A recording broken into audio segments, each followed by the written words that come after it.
Assalamualaikum warahmatullahi wabarakatuh. Perkenalkan, nama saya Widiawati dari kelas D, Pendidikan Bahasa Inggris. Tujuan saya membuat video ini untuk mempresentasikan materi tentang konsep kurikulum, kurikulum merdeka, dan pembelajaran mendalam dengan mata kuliah Curriculum and Material Development.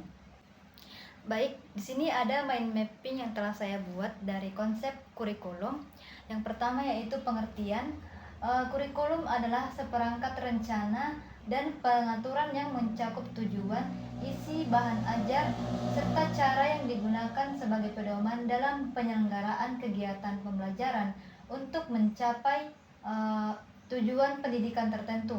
Kurikulum tidak hanya berisi materi pelajaran, tetapi juga mencakup pengalaman belajar yang dirancang agar peserta didik dapat berkembang secara optimal baik dari segi pengetahuan, keterampilan, maupun sikap. Nah, yang kedua adalah tujuan kurikulum. Tujuan kurikulum antara lain untuk mengarahkan kegiatan pembelajaran mencapai tujuan pendidikan nasional serta mengembangkan potensi peserta didik dalam aspek kognitif, afektif, dan psikomotor. Selain itu, kurikulum juga bertujuan untuk membentuk karakter siswa, meningkatkan kualitas sumber daya manusia, dan mempersiapkan siswa menghadapi kehidupan di masa depan. Selanjutnya adalah komponen kurikulum. Komponen kurikulum terdiri dari tujuan, materi, metode, mediasi, evaluasi peserta didik, dan guru. Tujuan berkaitan dengan hasil dan yang ingin dicapai. Materi adalah pembelajaran, metode adalah cara mengajar, media sebagai alat bantu, dan evaluasi digunakan untuk menilai hasil belajar. Sedangkan peserta didik merupakan subjek utama dan guru berperan sebagai fasilitator dalam pembelajaran. Selanjutnya adalah fungsi kurikulum. Kurikulum berfungsi sebagai pedoman bagi guru dalam melaksanakan pembelajaran. Selain itu, kurikulum juga menjadi acuan dalam penyusunan materi ajar dan alat evaluasi pendidikan. Kurikulum membantu proses pembelajaran agar lebih terarah dan sistematis serta menjamin tercapainya tujuan pendidikan. Kemudian adalah peran kurikulum. Peran kurikulum berperan sebagai alat untuk mencapai tujuan pendidikan, membantu karakter siswa, dan mengembangkan kemampuan intelektual. Selain itu, kurikulum juga berfungsi untuk menyesuaikan pendidikan dengan perkembangan zaman serta menghubungkan kebutuhan sekolah dengan kebutuhan masyarakat. Selanjutnya adalah pengembangan kurikulum. Kurikulum dikembangkan berdasarkan kebutuhan peserta didik dan harus mengikuti perkembangan ilmu pengetahuan dan teknologi. Selain itu, pengembangan kurikulum juga mempertimbangkan sosial dan budaya masyarakat serta bersifat fleksibel dan dinamis.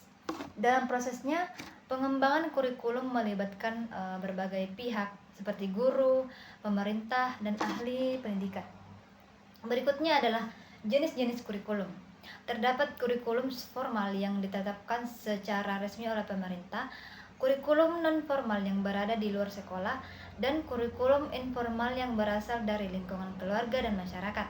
Selain itu, ada juga kurikulum tertulis dalam bentuk dokumen resmi, serta kurikulum tersembunyi atau hidden curriculum yang berupa nilai dan norma yang tidak tertulis tetapi tetap dipelajari oleh siswa.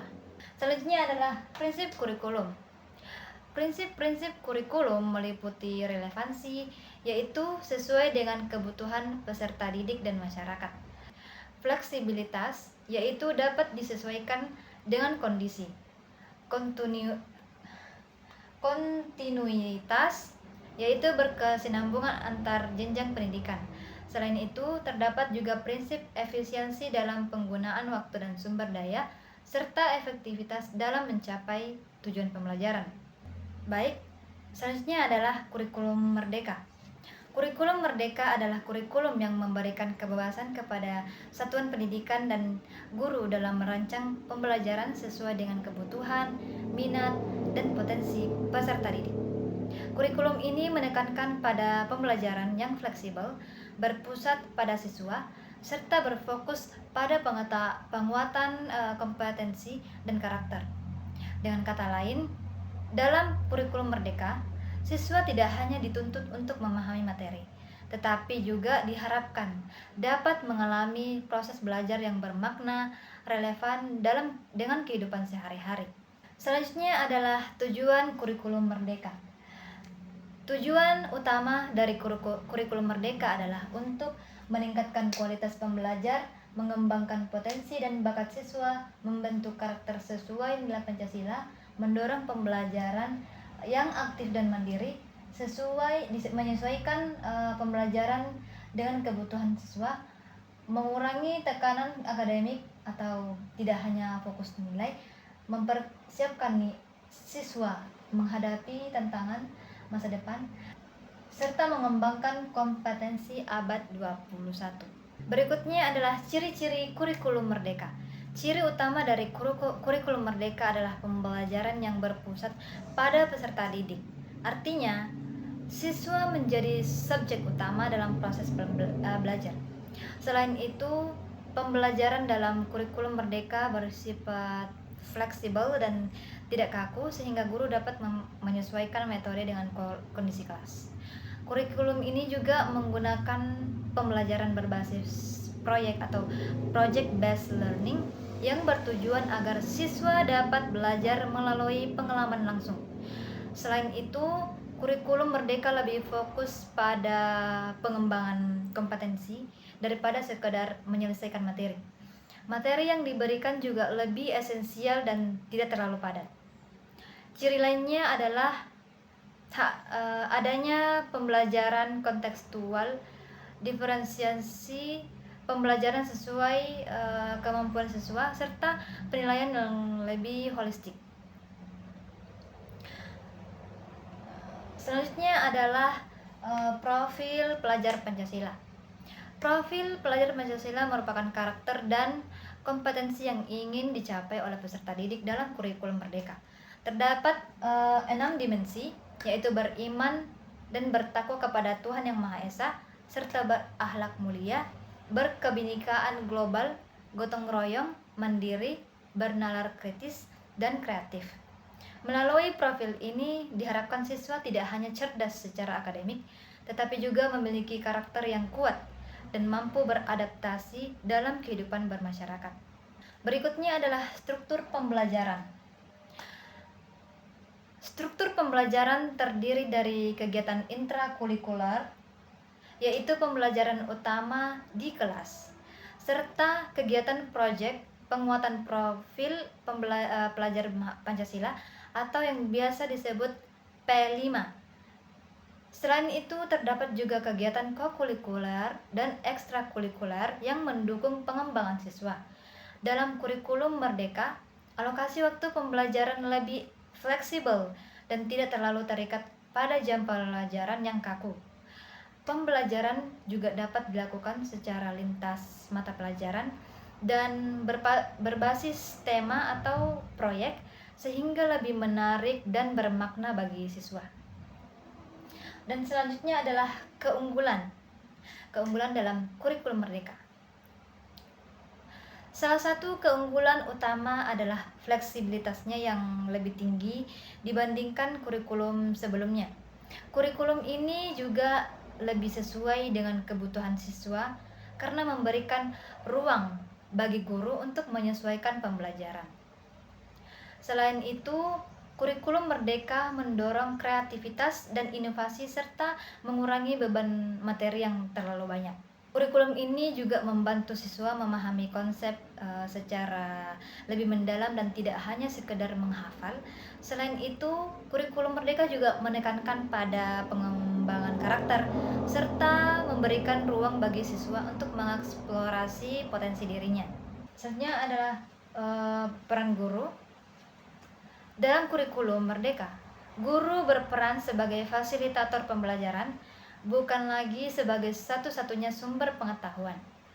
Guru juga berperan sebagai pembimbing dan motivator yang membantu siswa dalam proses belajar. Selain itu, guru dituntut untuk mampu mendesain pembelajaran yang kreatif dan inovatif, serta menyesuaikan metode dengan kebutuhan siswa. Guru juga harus menggunakan berbagai bentuk asesmen dan memberikan umpan balik yang membangun kepada siswa. Selanjutnya adalah peran siswa. Nah, dalam kurikulum Merdeka, siswa dituntut untuk lebih aktif dalam proses pembelajaran. Siswa diharapkan mampu belajar secara mandiri, berpikir kritis, dan kreatif. Selain itu, siswa juga didorong untuk berani mengemukakan pendapat, bekerja sama dengan teman, serta bertanggung jawab terhadap proses belajar mereka sendiri. Melalui keterlibatan aktif ini, diharapkan siswa dapat mengembangkan potensi diri secara maksimal. Selanjutnya, saya akan menjelaskan tentang pembelajaran mendalam atau deep learning. Pembelajaran mendalam adalah pendekatan pembelajaran yang menekankan pada pemahaman konsep secara mendalam, bukan sekedar menghafal informasi. Dalam pembelajaran ini, siswa didorong untuk berpikir kritis, menganalisis, serta menghubungkan pengetahuan dengan pengalaman nyata. Dengan demikian, pembelajaran tidak hanya berhenti pada mengetahui, tetapi juga sampai pada pemahaman dan mampu menerapkan dalam kehidupan sehari-hari. Selanjutnya adalah tujuan pembelajaran mendalam, yaitu tujuan utama dari pembelajaran mendalam adalah untuk meningkatkan pemahaman konsep secara menyeluruh, mengembangkan kemampuan berpikir kritis, mendorong siswa berpikir analitis dan reflektif, mengaitkan materi dengan kehidupan nyata, mengembangkan kemampuan problem solving, membentuk pembelajaran yang bermakna, meningkatkan daya ingat jangka panjang, dan mengembangkan kemandirian belajar. Berikutnya adalah ciri-ciri pembelajaran mendalam. Ciri utama dari pembelajaran mendalam adalah fokus pada pemahaman, bukan sekedar hafalan. Siswa dituntut untuk aktif dalam proses pembelajaran dan terlibat secara langsung. Selain itu, pembelajaran ini melibatkan kemampuan berpikir tingkat tinggi atau HALTS, seperti menganalisis, mengevaluasi, dan mencipta. Pembelajaran juga bersifat kontekstual, artinya materi dikaitkan dengan kehidupan nyata. Selain itu, terdapat proses diskusi, refleksi, serta kemampuan untuk menghubungkan satu konsep dengan konsep lainnya. Nah, selanjutnya adalah karakteristik pembelajaran mendalam. Pembelajaran ini berpusat pada peserta didik dan bersifat interaktif serta kolaboratif. Siswa tidak hanya menerima informasi, tetapi juga aktif dalam membangun pengetahuannya sendiri.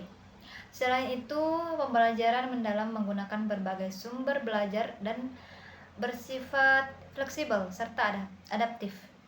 Pembelajaran ini juga mengintegrasikan pengetahuan dengan pengalaman, serta lebih berorientasi pada proses daripada hanya hasil akhir. Berikutnya adalah proses pembelajaran mendalam. Prosesnya dimulai dari kegiatan mengamati, kemudian siswa diajak untuk menanya atau mengajukan pertanyaan. Selain itu, siswa mengumpulkan informasi dari berbagai sumber, kemudian menganalisis dan mengolah informasi tersebut.